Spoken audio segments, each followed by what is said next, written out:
अस्सलाम वालेकुम जी, क्या हाल है आप सबके। तो आज की वीडियो में मैं आपको बताऊंगा कि एसईओ किस तरीके से करनी है वेबसाइट की।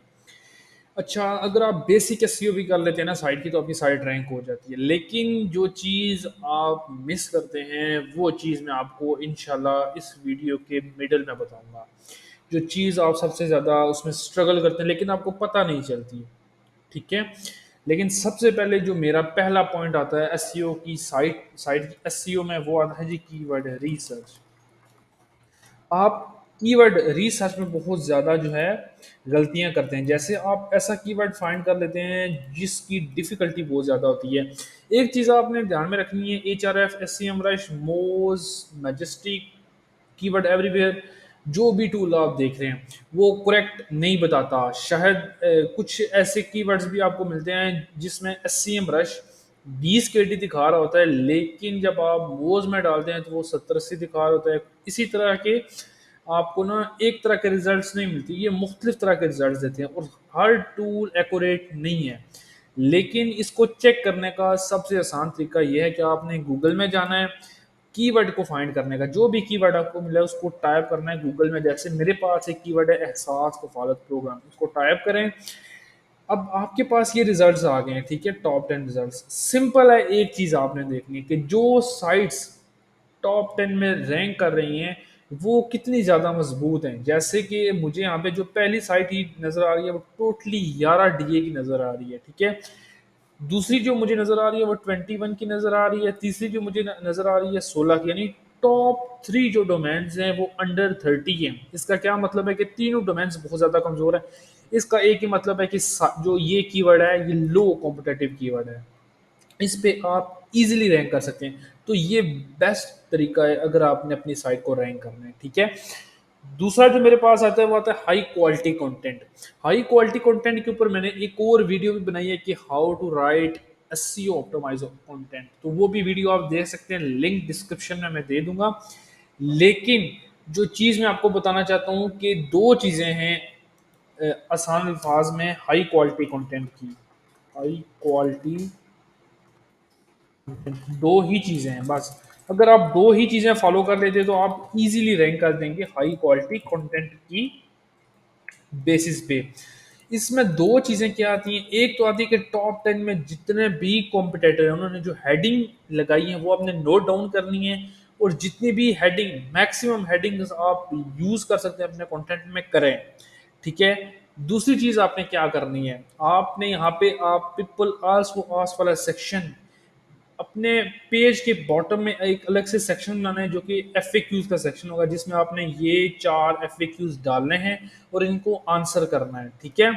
तीसरी चीज जो आपने करनी है, ये नीचे कीवर्ड, ये कीवर्ड इस कीवर्ड के रेलिवेंट है।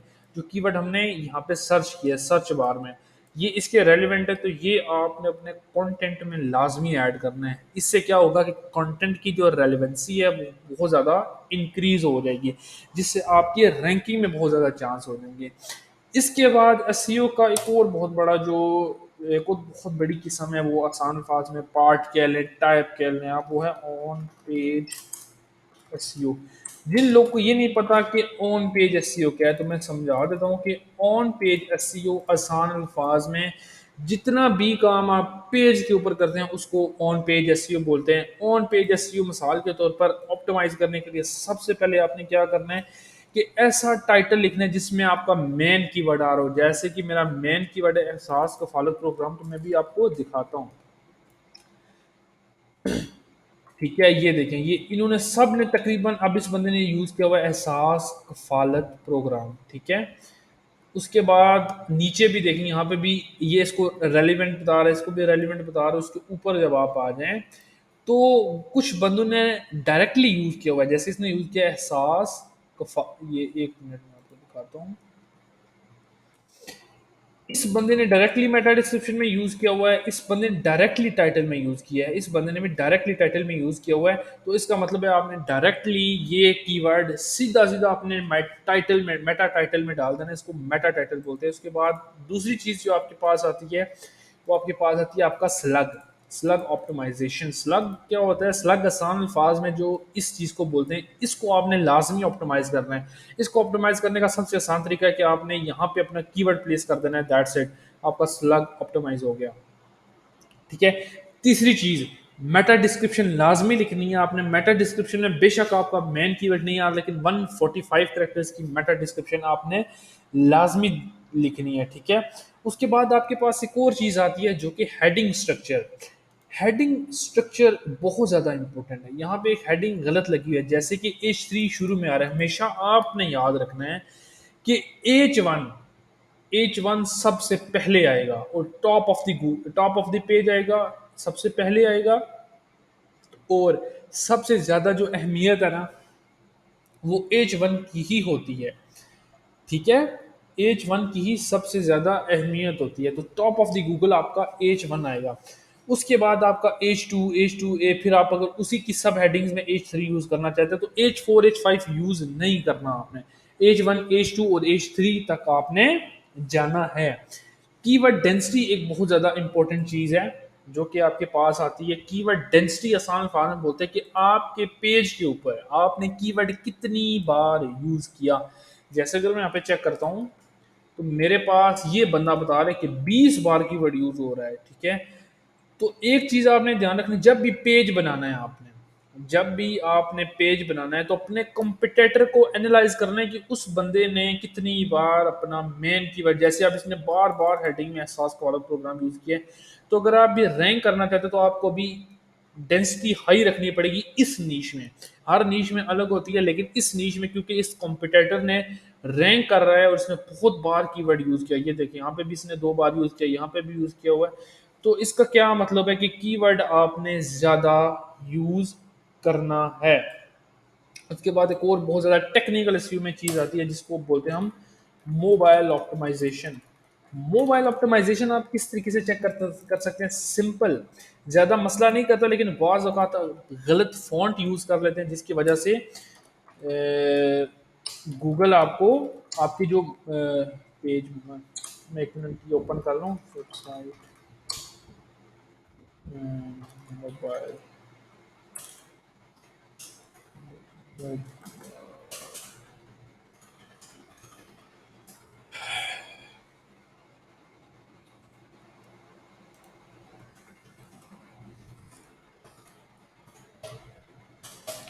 ठीक है। तो जब आप बहुत ज़्यादा ना मुख्तलिफ तरह के आप कीवर्ड्स टाइप करते हैं और सॉरी मुख्तलिफ तरह के फॉन्ट्स यूज़ करते हैं तो आपकी मोबाइल के ऊपर ना आपकी साइट का लेआउट बिगड़ जाता है।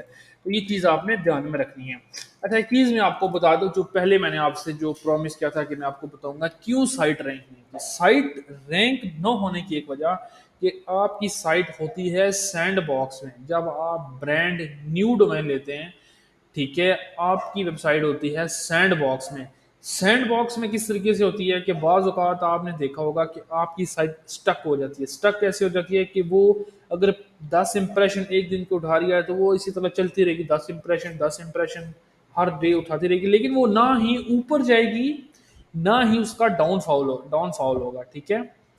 तो जो साइट है वो विद इन सैंड बॉक्स है। गूगल ने एक सैंड बॉक्स बनाया जहाँ पे वो न्यूज साइट्स को रखता है, क्योंकि अगर न्यूज साइट्स के ऊपर गूगल इतना जल्दी भरोसा नहीं करता। तो भरोसा बनाने के लिए एक ही तरीका है कि आप बैकलिंक्स बनाएं स्टार्टिंग में। पहले एक महीने में 2-3 बनाए, फिर दूसरे महीने में, फिर तीसरे महीने में, फिर सोशल सिग्नल्स का बहुत अच्छी तरीके से इस्तेमाल करें।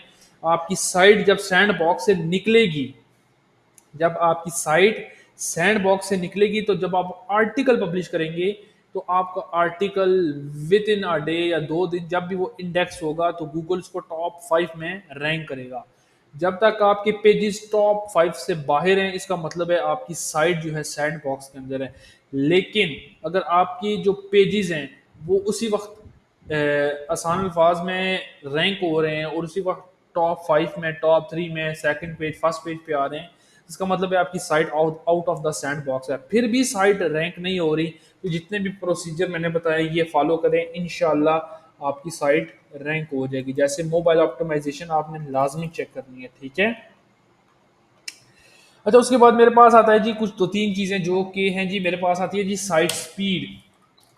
साइट स्पीड साइट स्पीड बहुत ज़्यादा अहम फैक्टर रैंकिंग फैक्टर है, बहुत ज़्यादा अहम रैंकिंग फैक्टर है, क्योंकि साइट स्पीड अगर नहीं होगी तो यूज़र आपको छोड़ के चला जाएगा। इसको चेक करने का सबसे आसान तरीका है स्पीड।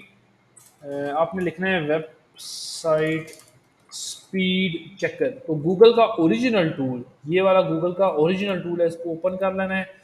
सिंपल अपनी साइट कॉपी करनी है और यहाँ पे जाके प्लेस करके इसका होम पेज का यूआरएल छोड़ देना है और इसको एनालाइज कर लेना है। ठीक है, ये आपको आपकी वेबसाइट की स्पीड बता देगा। ठीक है, स्पीड डाउन है तो उसको बेहतर करना है। उसको बेहतर करने का वर्डप्रेस पे जो तरीका है वो है WP रॉकेट। पेड है, आप ले लें, इतना महंगा नहीं है।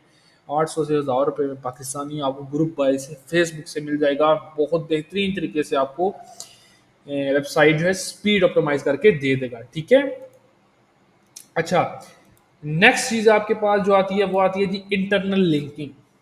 ठीक है, इंटरनल लिंकिंग। इंटरनल लिंकिंग बहुत ज़्यादा अहम रैंकिंग फैक्टर है।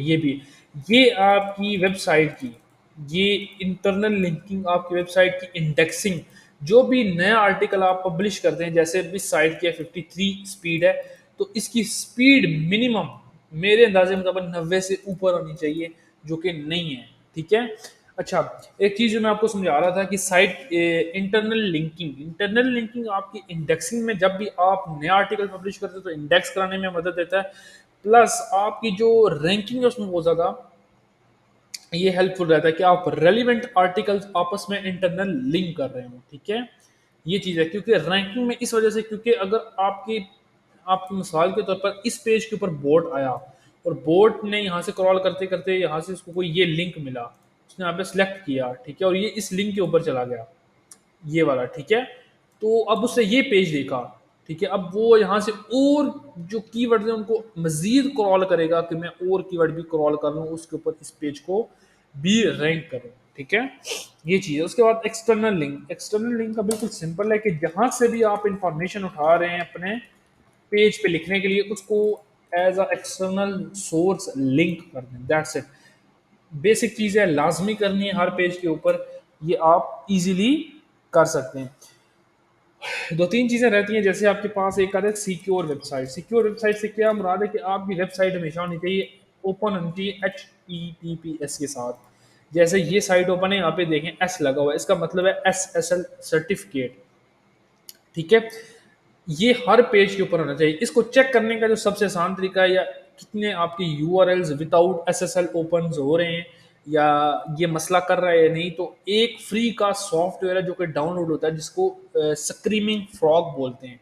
फ्री का सॉफ्टवेयर है, आप यूज़ कर लें, उसको बेहतरीन तरीके से आपको वो बता देगा कि कौन कौन से आपके आर्टिकल्स या pages without SSL certificate open हो रहे हैं। ठीक है, उसके बाद आपके पास आता है जी social media.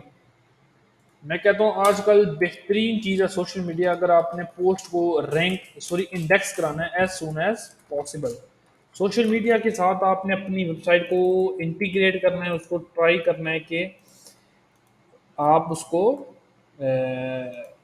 As soon as possible जो है इंडेक्स करा लें। सिंपल है, आपने पोस्ट को शेयर करना है सोशल मीडिया पे, किसी भी कोई भी वेबसाइट है उसका एक अलग से सोशल मीडिया हैंडल्स होने चाहिए, ताकि वो उसके साथ कनेक्ट रहे और आप उस उन प्लेटफॉर्म के ऊपर इस पेज को शेयर कर दें।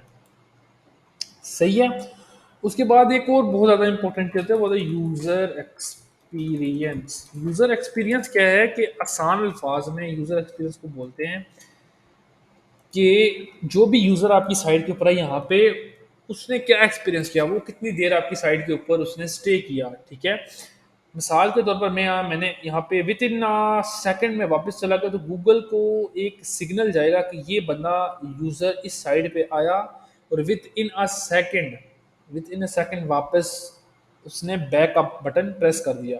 गूगल के पास सारा डेटा होता है, तो गूगल ये समझेगा कि ये जो पेज मैंने रैंक किया हुआ है ये इररेलेवेंट पेज है, इस वजह से यूज़र वापस आ गया। तो अगर बहुत सारे बंदे सेम यही प्रोसेस करेंगे तो ये साइट डी रैंक हो जाएगी। और आसान अल्फाज में ये बताने का मकसद ये है कि वेबसाइट का डिज़ाइन इतना अच्छा हो कि आपका जो यूज़र है उसका एक्सपीरियंस इतना अच्छा हो कि वो ज़्यादा से ज़्यादा टाइम आपकी साइट के ऊपर गुजारे, ताकि गूगल को सिग्नल जाए कि जो भी डिज़ाइनिंग या कंटेंट आपके पेज के ऊपर पड़ा है वो बहुत ज़्यादा हाईली कन्वर्टेबल या आसान फॉर्म में समझने कि हाईली इंगेजिंग कंटेंट है। लास्ट में आता है बैकलिंक्स। बैकलिंक्स के ऊपर बहुत ज़्यादा तजाद है जी यूट्यूब के ऊपर। कुछ बंदे कहते हैं कि इस तरह के बैकलिंक्स बनाने चाहिए। उस गूगल आसान अल्फाज में गूगल ने कहीं पे भी ये चीज़ बयान नहीं की हुई कि सारे बैकलिंक्स, जैसे आप कमेंट बैकलिंक, तो गूगल ने ये कहा हुआ है कि आप मोस्ट, गूगल ने एक वर्ड यूज़ किया हुआ है मोस्ट, कि ज़्यादा बैकलिंक कमेंट नहीं होने चाहिए, तो वो स्पैमी होंगे। जैसे वेब 2.0, तो गूगल ने स्टिल यही कहा हुआ है कि मोस्ट यानी ज़्यादा वेब 2.0 बैकलिंक नहीं होने चाहिए। तो एक चीज़ आपने ध्यान में रखनी है, एक ही तरह के बैकलिंक नहीं बनाने। आपने कुछ कमेंट बैकलिंक बना लेने हैं, कुछ सोशल मीडिया पे शेयर करनी है पोस्ट, सोशल मीडिया वो सिग्नल कहलाएंगे, ठीक है, वो बैकलिंक्स नहीं कहलाएंगे। कुछ कमेंट लिंक्स बनाने, कमेंट लिंक ऐसे नहीं बनाने हैं, कमेंट लिंक ऐसे बनाने हैं जहाँ पे आपकी पोस्ट या आपके टॉपिक के रिलेटेड डिस्कशन हो रही हो। फॉरम लिंक तो आपने कुछ बना लेना है, ठीक है। उसके बाद कुछ आपने वेब 2.0 और कुछ आपने गेस्ट पोस्टें ले लेनी है कहीं से, ठीक है, फ्री की ट्राई करने मिल जाती है तो सही है, नहीं तो ये प्रोसेस आप फॉलो करें। इंशाल्लाह आपकी site with in with in 2 3 months अगर लो कॉम्पिटेटिव है तो रैंक कर जाएगी। अगर आपको इस वीडियो में इंफॉर्मेशन मिली या आपको मज़ीद इंफॉर्मेशन चाहिए तो चैनल को सब्सक्राइब कर दें, और वीडियो के नीचे कमेंट सेक्शन में अगर आपकी कोई भी क्यूरी है तो वो भी प्लेस कर सकते हैं। हमें लिंक्डइन, फेसबुक, इंस्टाग्राम और ट्विटर पे भी रीच आउट आप कर सकते हैं, हम वहाँ पे भी आपकी हेल्प करेंगे। Thank you.